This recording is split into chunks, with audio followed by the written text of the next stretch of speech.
dominated in the 90s. But let's see if they can do it in the modern NBA. They'll face the Curry Warriors, the LeBron Cavaliers, the Giannis Bucks, and a whole lot more. We're starting Chicago out in 2018, and instantly Michael Jordan will mark his territory. As you'd expect, he was going to be the star of the show here, and offensively his game adapted almost immediately to the modern NBA. He led the entire league in points per game with 33.2 and was a lock for the MVP race. Another core piece of the team in Dennis Rodman was also leading the NBA. However, his was defensively. With 14.4 rebounds per game, it was enough to surpass Andre Drummond as the leader in the category. Alongside his rebounding, he was also harassing the other players of this era defensively, and he gelled within the common small ball strategy of the late 2010s. The final piece of the big three may have benefited the most from the modern era. His playmaking was magnified with the fast-paced three-point chucking that became standard as of late. He'd get guys like Kukoc and Kurt incorporated into the offense, and he himself was still athletic enough to score efficiently. But even with their great play, there seemed to be trouble in Chicago. Sitting at 30 and 29 currently is not even good enough to get into the playoffs. This is really scary for the video because the challenge is for them to play 6 years and try to win up to 6 championships like they did in the 90s. In the second half, they'd adjust and go full small ball with Rodman starting at center. This allowed more shooters on the court, which opened things up even more for MJ, who post All-Star break will go on to average nearly 40 a night and will force his team into the playoffs. A young Giannis just starting to blossom was waiting for them in round 1. Even with one of the best defenders ever guarding him, he was still too much of a force to stop, and he would ruthlessly continue his attack on the paint with nobody able to compete. Giannis seemed to have a hold of this series with a game 1 win, but then Tyler Zeller would make a massive mistake after this MJ dunk,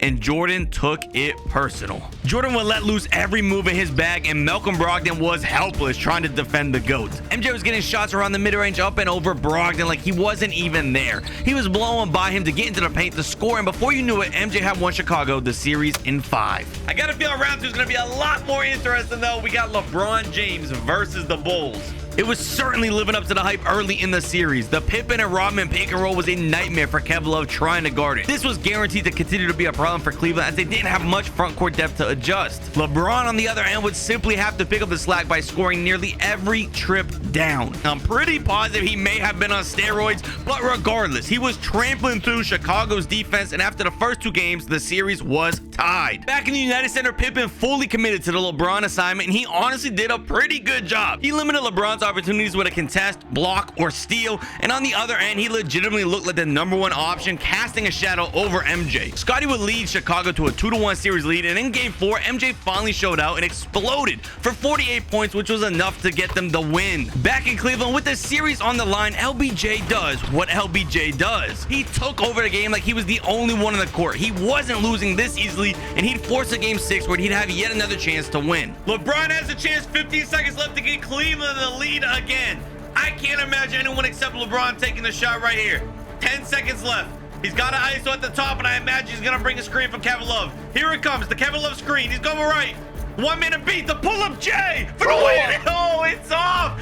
The Bulls advance to the conference finals. Round 3, the Bulls faced a new kind of challenge in the front court. Embiid's size crushed Chicago's small ball lineup, and they would be eliminated. Nah, I'm just playing. Chicago swept the hell out of them. I mean, I don't even know how Embiid got out of round 2. We all know he's a playoff choker. He had no business even being in the conference finals. A team who did have business being here, though, was the KD Curry Warriors. The Bulls had great defensive matchups, but KD was in his prime, and he was one of the greatest scorers of all time. He was handing it to Scottie Pippen, but you really can't blame Scottie. KD was just too good. They tried to make up for it on the other end, but Draymond was looking like a defensive player of the year candidate, and they'd struggle to keep up with the Warriors' three-point centric offense. Klay Thompson was sprinting around screens, which Jordan was trying to fight through without success, and it would cause a lot of fatigue, which in result slowed him down on the offensive end of the ball, and Curry added insult to injury by draining a 3 every trip down after a Jordan miss. The Bulls weren't backing down though. They'd claw their way back into the series with a gritty playstyle that forced the Warriors to slow it down. They were able to stay within arm's reach during the series and got it to a game 7. KD and Jordan were battling it out head to head in this thrilling finale. They both were aggressive and led their team in scoring. MJ had 41 and KD had 40, but none of it was enough to create any separation from the other, and this thing was coming down to the end. In game 7, we are all tied up with 50 seconds left. Ron Harper, Michael Jordan, the cut, he gets it in with a dunk. The Warriors have it back in the other end. That last possession from Chicago was so quick I could barely commentate it. The Warriors trying to get it inbound. They get it to Kevin Durant. They get Dollar. Steph Curry with it here. 46 seconds remain. 20 seconds left on the shot clock. He's one-on-one with Ron Harper. No screens as of yet. He's getting a screen from JaVale McGee.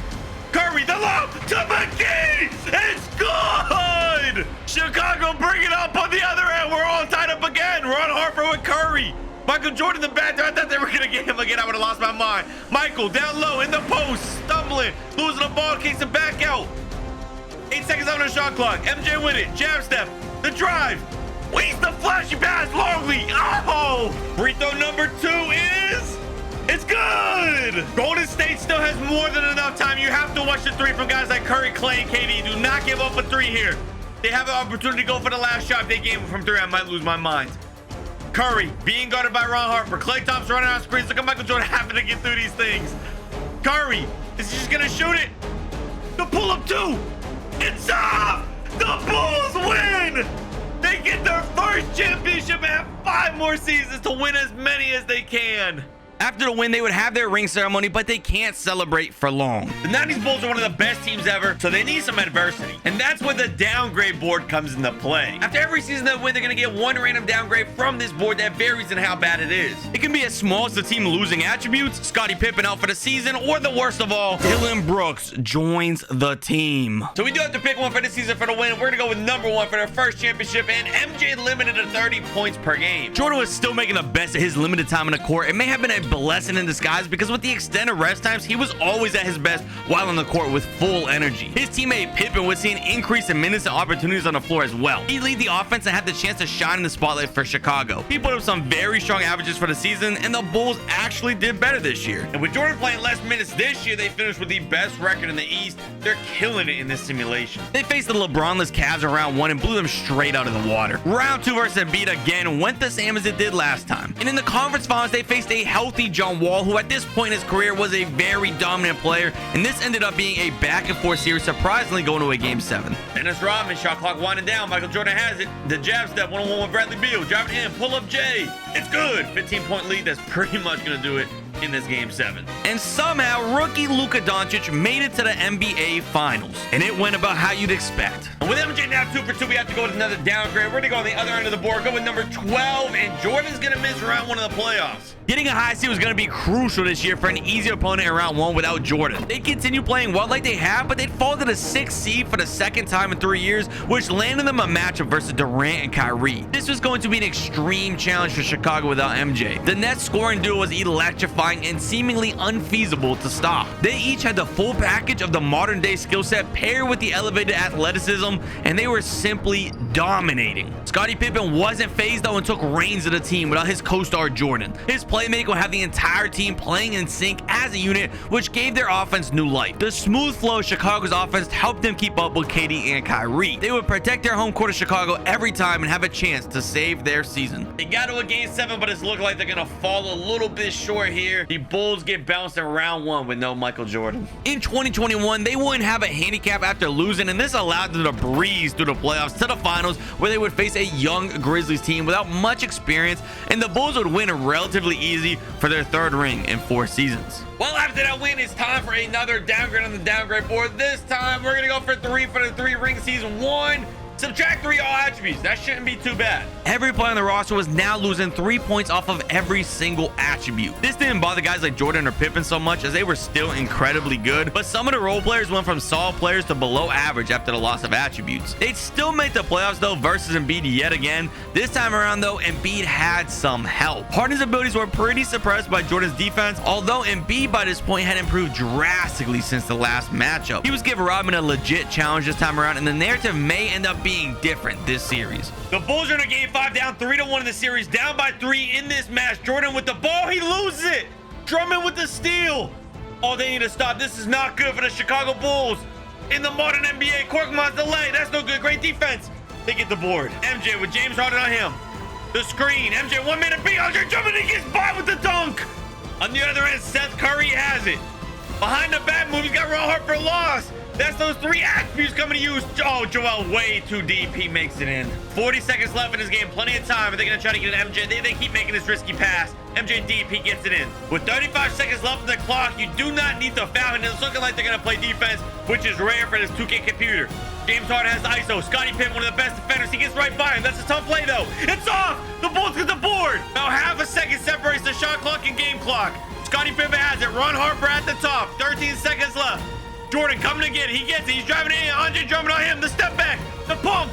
The floater is good. They take the lead. This thing's not over yet, though. There's still about 8 seconds left. Philadelphia has a chance, and they really do not have any answer for Joel Embiid here. Seth Curry with it. 5 seconds remain. Joel in the post. They get it to him. Oh, this is not good. Joel the face up. The pull. It's off.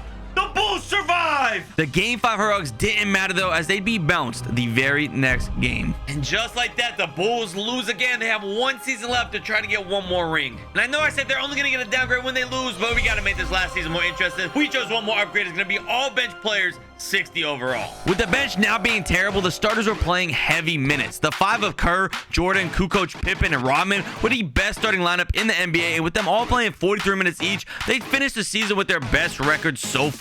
In the last season, Jordan finally gets MVP, the first one he's gotten in all 6 of these years, averaged 37 points a game. That's ridiculous. Let's see if he can carry this team, though, through these playoffs. It would be that Jalen Brunson led Knicks in the first round. He was a clear all-star at this point, but the Knicks roster really could not keep up as they would lose in 4. They play these Cavs around 2. I think it'll be an interesting matchup because both teams' bench sucks. I do think the Bulls are going to have an edge over this team. I was right, as Jordan was simply too much for the Cavaliers team that lacked a defensive piece to match up with them. And with the Hawks in the conference finals, the Bulls were all but guaranteed to make the NBA Finals. Atlanta didn't have any pieces that could defend Jordan or Pippen. They were knocking the Hawks down 1 game at a time. And how poetic this thing is ending, just how it started with a Game 7 versus Steph Curry and the Warriors. Early in this Game 7, it looked like the Bulls were going to blow out the Warriors as they had a 19-point lead at the half. Curry would turn things up a notch though in the second half and start quick firing threes from everywhere. He was chipping away at the lead until it was all knotted back up in the last seconds. We have this thing all tied up here in Game 7 with just under a minute and a half left to go. Look at Michael Jordan pointed up. He wants it one-on-one with Jordan Poole. He's driving it in the tough lay. That's off. The Warriors get the board. That was a really rough shot for MJ to shoot. Steph Curry has it here. Scottie Pippen guarding him. That's a fantastic defensive matchup to pull on Curry. You might be able to get a stop. Dram on the screen. Michael Jordan has to pick Curry up. Curry, pump fake, nowhere to go. He's running out of space. He gives it a Jamaica Green. That's not even Draymond. That's a fake green. What is it? Curry for 3. Oh, it's off. The Bulls have it. This thing is still tied. 47 seconds. Michael going quick, trying to survey his way into that paint. The post fake, the pump, he caught me lacking. Jordan, he's out on a Robin. Is it going in? Oh, it goes off. The Warriors are not using their last time out there, saving that for a rainy day. Steph Curry has it, 38 seconds, down by 2. Steve Kerr and him, terrible defense. Oh, he falls right by Steve Kerr. The floater. How do you miss? How do you miss that floater? Jordan, all the way. Oh my God. 4-point game, 12 seconds left. They still have a chance. Draymond Green for 3 is insane. That's pretty much gonna do it. And the 90s Bulls have won 4 of the 6 years that they played. But what if Bulls legend Derrick Rose gave his career to John Morant? Find out by clicking this video.